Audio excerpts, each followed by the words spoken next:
Anonymous asks, how does one work on self-motivation?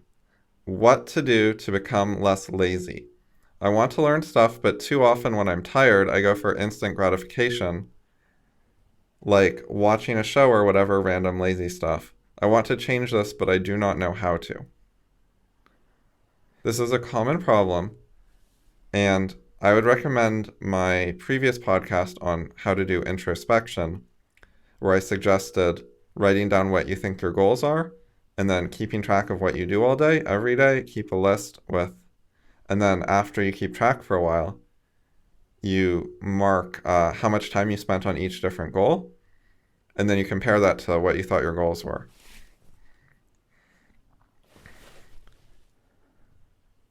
The main problem people have, which they think is that they're lazy or they lack motivation or whatever, is they're thinking something like, I know activity A is a good activity, and I know activity B is a bad or lazy activity that only has short-term, not long-term benefits. So I know A is better than B, but I keep doing B, what's going on?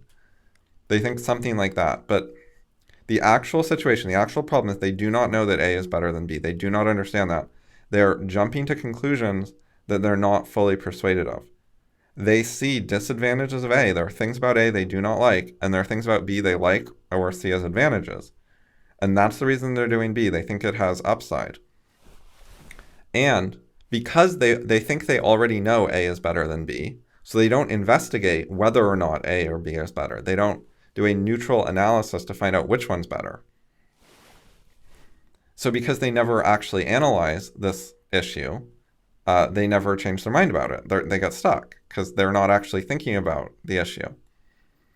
To change your mind about whether A or B is better, you have to try to do objective analysis and carefully look through what are all the good things and bad things about each A and B. And what they really need to do is adjust A a bit so that they like it better. Like find small changes to A to solve the things they don't like about it. And change their preferences a little. Like they think they prefer rational stuff, but they don't act that way because they don't actually. Some of their preferences are wrong, and they need to honestly look at who they are. And if they want to change, they need to think about, all right, why am I this way? What are my actual reasons? And then come up with some new reasons so they can change their mind. Like they have to learn why to be the type of person who likes A rather than B. Why should you be a less shallow person or a less lazy person or whatever? They think they know that already. They say insulting things about the type of person they are, but they are that type of person. They don't have a good enough intellectual understanding of why not to be that type of person and how and why to be the other type of person. So they need to learn more about it instead of thinking they already know the answer. People find like intellectual stuff boring and hard. Those are some of the main things they don't like about it. They find it like picky. They don't like dealing with all the details. They find it tiring because, okay, why is it tiring and why do they avoid it when they're tired? Because they're bad at it. They haven't practiced it enough. It uses all these skills that they can just barely maybe do on a good day when they're not tired at all and fully focused. I mean, even then it's questionable. And then when they're tired, it all falls apart. So how do you solve that problem? You need to work on your intellectual skills. Start with easier things and get better at them so that intellectual stuff becomes easier for you.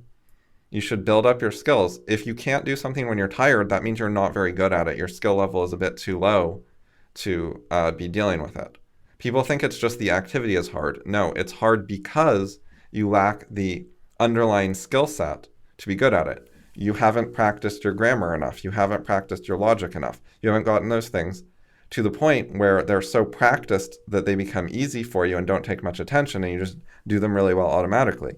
If you practice that much, then you would find intellectual topics where you use those skills are easier because you're using a bunch of skills that are actually easy for you and you can do while you're tired without much thought.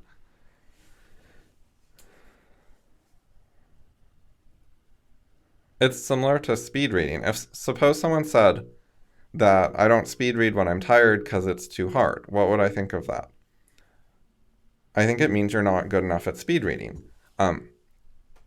If you can speed read at 800 words per minute when you're not tired, then it shouldn't be very hard to speed read at, say, 450 words per minute when you are tired, because it's such a drop from your maximum that it's easy.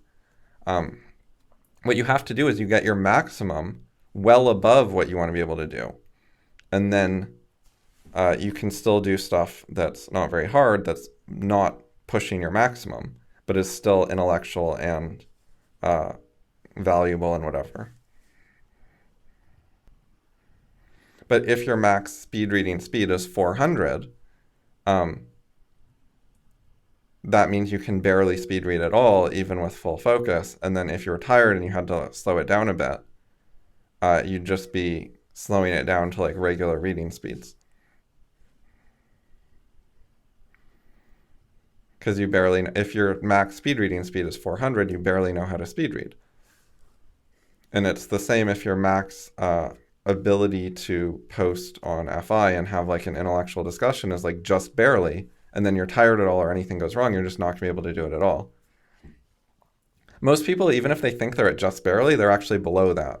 And they're having a bad time because it's they're just not able to do it. So it's not that they're tired, it's usually even on a good day, they can't really do it. And that's their real problem.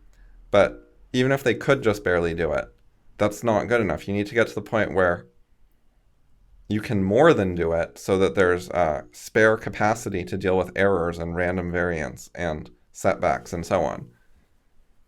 If you can just barely do something in ideal conditions, in general, that just means you can't do it, because in real conditions, there are going to be problems that come up, like being tired or having a misunderstanding in a discussion, or all kinds of things go wrong. You just have to expect some things will go wrong, and you need extra energy and problem-solving capacity and whatever to deal with the random errors. So in order to be able to do something properly, you need to be able to do it, plus have extra energy and thinking left over to deal with errors. So people, they think they can do things like before they actually are able to. And when people try to learn things like skills, like grammar or whatever, or math, they think like if they can do it a couple times and get the right answer while paying full attention, and like they just learned it yesterday and they're referring to the textbook or the online webpage or whatever while they're doing it, they think, okay, I got it right, I learned it, and they think they're done. And that's not how learning works. If you want to be able to use a skill, you have to practice it until it's easy, until it takes low conscious attention. And then once you can do it with a very high success rate, a very low error rate, while using very low resources, low energy, low mental focus, low attention, that's when you've really learned it. And you're ready to build on it, to do some more advanced thing that uses that as a sub-skill. So you have to work up towards doing intellectual things by practicing the sub-skills. The sub-skills are things like understanding logical arguments and being able to read or write a sentence and know what it means, and know what every word means and what every word is there for, and not ignore any of the words. Stuff like that are some of the smaller sub-skills you need to be able to be good at intellectual stuff. And if you haven't built those up, then intellectual stuff is going to be hard, because when you're trying to do the intellectual stuff, you're also trying to use those sub-skills of like logical thinking or grammar thinking or whatever. So you're trying to do these sub-skills that you're not very good at and take a bunch of attention. And you're also trying to debate capitalism or whatever at the same time. So you're doing too many hard things at once, and they're all tiring. And that's why you don't like it and you're bad at it and you avoid it, is that doesn't work. That whole process is overreaching. As far as other examples of sub-skills, there are a lot, but a lot of them are field specific. Like, if you're trying to debate capitalism, then there's some like general purpose thinking sub-skills, but there are also like, you should know the basics of economics. You should understand the broken window fallacy and be able to recognize it and have an easy time thinking about it. That would be like a sub-skill for the capitalism discussion. Another would be understanding how prices are set in a simple example market scenario, like a hypothetical where there's a certain amount of companies and there's a certain amount of workers, and the companies can bid up to certain amounts of money and so on and so forth. And how do you determine prices? Like, you should be able to understand that kind of stuff if you want to debate capitalism. And that should be like not hard. If that's hard for you, then you're not really ready to debate capitalism. But if that's easy for you, then as far as that part goes, then you're ready to actually look at the bigger picture. So none of this is really a motivation issue. It's you have to build up your skills, start with stuff that's not too hard for you, and work your way up. At no point should it be super hard. If you do a rational progression, you start with things that are only slightly harder than what you already know how to do, and you learn them, and you practice them until they're easy, and then you do things that are slightly harder than that, and so on, and you keep repeating that.